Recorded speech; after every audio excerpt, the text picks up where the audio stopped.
Hello again, everybody. We have another job which is scheduled for interview tomorrow. The date for the interview will be January 13. That will be Saturday. The job description for this is setting up or cleaning.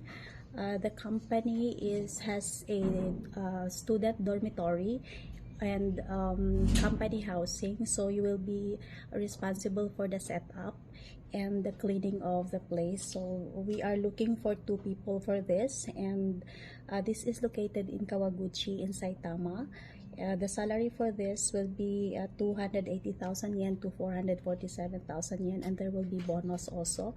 So if you are interested to apply for this job, this is scheduled for interview January 13, Saturday. The interview venue will be in our office in Tokyo at Kanda Station. So you can comment down below, or you can also call our office number at 0362068058. For other jobs, we do have other jobs also.